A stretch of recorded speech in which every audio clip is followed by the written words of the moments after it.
There's For sure. I was talking to a woman she's gonna be a grandmother pretty soon here, but she was a tomboy when she was younger, and she was talking about how she's comfortable with the puberty blockers, but she's not comfortable with the surgery until 18 or older. On that is because that's that thief of that leaky thing of us wanting attention could cause somebody at 16 wanting to change their gender, and then at 22 be like, what the fuck did I do? And you can't go backwards. Yeah. At a certain point. One of my friends, and I'm not gonna, it's gonna seem like I'm trying to frame it in a way that I'm not quoting him on this, because he's a scientist and he's in a lot of positions. He said, and sometimes he speaks in absolute terms, but he said, if somebody starts taking the medication with puberty blockers and the ones after surgery and everything, they're pretty much guaranteed to have cancer at 40. Wow, that's a pretty shocking. And he speaks absolutely sometimes on things like that. So let's say that is true for the conversation. I don't think it's everybody, but it's true. Living who I am, if I was 20 and I could live to 30 being my true authentic self, or to 40 not doing it, I would take those numbers.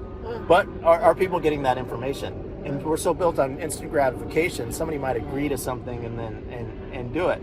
So I think there should be a lot, if whatever society decides on, there should be a lot. And individually, if you're involved in this, or you know somebody that's involved in this, individually what you decide, make sure that you know. I mean, there's already people that have been taking these medications for some time. Go look at videos online, not look at videos like, oh, I felt so good. Somebody freshly got it. I felt so good when I was able to come to my different one. Check the information. Also look at videos. There's people that I love online that I listen to their videos a lot, and every once in a while I'll put their name in and then put scam after it. I'll look at negative videos on that person, so I'm not just like in the realm of this person's absolutely. And sometimes I stop listening when I do that. Sometimes I stop listening to that person based on what it is, right. And not because, and sometimes because I don't know. And also, there's many other videos of people to watch, and it's not. I don't think it's healthy to just like say, oh, this guy walks on water, this female walks on water, they know everything. I don't think it's good to do that with anybody, me included. Krisna, yes. Me. You know, this is such an interesting exploration, because the topic of gender pronouns is fairly new in our world. And as I said, I identify as a feminine and I use, her, she pronouns. But that is not a fully encompassing descriptor of who and what I am and the way that my masculine shows up in my life. And so I vote for, as a society, we are open to shifting our ideas, our ideals of what people are and the categories they have to identify with in order to be accepted. It's been a decade now that I founded a grassroots global project all about fostering an agent of change mindset. And what I learned through my journey was that in order to cultivate this mindset where we are open for change, it has to start first at the individual level. And for us to firstly come into ourselves and have self-love and self-compassion for whatever our experience is the very first step, so that we could, through the steps, get to a point where we're co-creating, collaborating with people in our community to start creating concepts that more align with the values of compassion and love.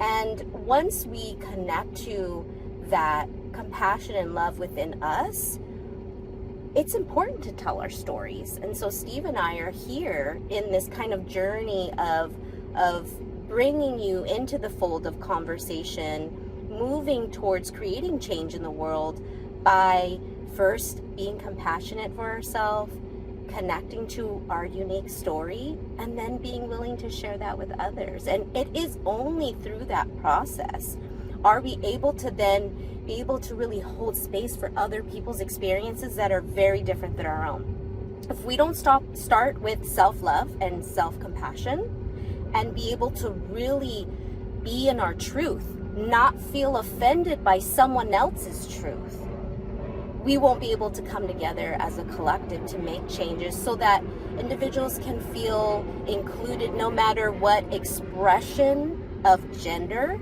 Maybe we decide we don't want to use this gender anymore. I mean, there's native cultures that have no concept of gender because that's just not, there's other ways in which they identify and create kind of the categories of the human being in a tribe or in a community versus what we've created now in our modern society, which feels just kind of non-modern in many ways. It feels kind of barbaric in some senses where, yeah, we're overly in need of creating these labels for ourselves. And for me, I just am so curious about why is that? Like, what about that is so important? I think I understand for my own self why identifiers and identity was so important to me. I mean, I wrote my whole thesis on identity. I mean, that was just so very fascinating. But I'm in a different evolution now where I can really honor the masculine and the feminine and really honor my choice to want to move away from some of these like gender identifiers, but also understanding like from a cultural perspective, it creates meaning. We were kind of talking before, you know, like if someone says, oh, I'm feminine or I'm masculine, you might be more attracted to pursue romanticism with someone, or you might be more interested in collaborating because you feel like that energy is going to be a good match for what you're doing. You know, so there's all these reasons why we might want to self-categorize or identify, but when we start creating these systems that disempower, that's when, you know, the change agent in me kind of wants to say, well, wait a minute, maybe we need to think about this a little bit more, you know. For sure. So I wanted to end with a meditation, and this time I'll do it. Yeah, Yes. Love that. So if you're not driving your car right now, go ahead and close your eyes. And right now I'm putting my fist up. You saw it before. Making things happen. Putting my palm out. Letting things happen. And then the hang loose sign. Maybe, maybe not. So as we move through life, we are in the world, but we're not of the world. Letting ourselves and our souls move in the way that we move. And we want to be effective, so sometimes we structure ourselves up, but we're knowing that we're doing it to be effective, to get things done in the world, and to have the structure to be able to get things done in the world. As we move through the energy of making things happen and letting things happen, letting our masculine fire move through life, and letting our feminine energy heal, create space as we move through life. And as we take that fire and we mix it with that water, it creates steam, that maybe, maybe not of life. Society has given us the structure of what masculine and feminine energy is, but we have that option of how we came into this world with our inner child to move in a way that maybe might be a not energy, that inner child moving in the world how we want to, being able to dream and feel that dream with that steam that comes together with the manifestation of the fire and the water, moving through life with that steam. What does your inner child want? To eat, touch. How does your inner child want to move? What parts of your cells and your soul and your body, mind, and spirit were very resistant to stepping into your true divinity? Feel yourself unfolding. Feel your purpose unfolding like a healthy volcano. The more that the volcano explodes, the more the world gets to see more of the beauty that lives within you as you move. Not so structured that you're worried about your family and what society wants of you, but more of the individual that Krisna spoke of, being able to channel into that, realming into the individual of how you can create a better world.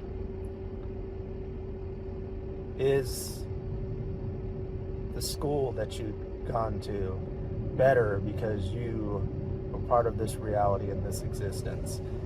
Is your family better because you came into this dimension? Is your church better because you came in this dimension? Is every person that you meet better because they had the chance to meet you? Are you challenging yourself in healthy ways to be more effective and more balanced as you open your eyes and make things happen and let things happen as you hang loose through life?